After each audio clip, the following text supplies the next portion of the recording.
Are you planning to upgrade to the latest iPhone this year? Well, you might want to start saving a lot more than you expect. Because thanks to new US tariff, your next iPhone could cost almost as much as a used car. No joke. Let's break this down into the simple way possible. US President Donald Trump recently announced a new set of tariff. That's basically a tax on imported goods, specifically goods made in countries like China, Vietnam, and India. And here's the catch. Most iPhones are made in China.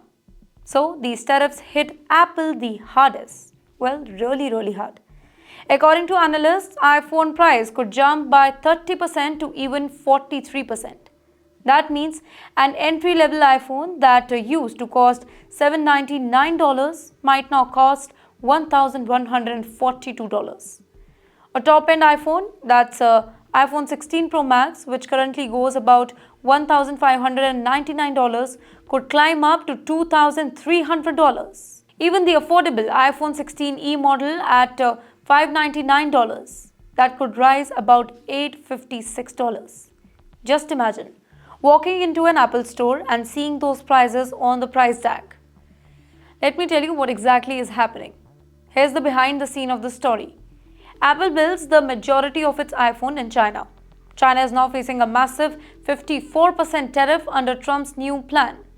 Vietnam is hit with 46% tariff and India with 26% tariff. So even moving factories don't solve the problem.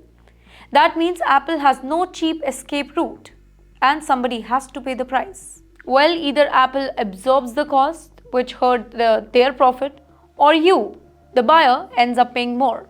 That's the question. The news already caused panic in the market after the tariff announcement. Apple's stock dropped 9.3%, their biggest fall since the COVID crash in March 2020. Analysts are warning that Apple can't pass the full cost on to buyers. At least 5 to 10% can be transferred to the customers. More than that, and people might just skip buying the iPhones. And with Apple selling over 220 million iPhones each year, this is a huge deal. Can Apple fix that? Yes, but not overnight. Apple is slowly moving some production to India and Vietnam, but as we said earlier, tariffs are hitting those countries too. So it's a race against time.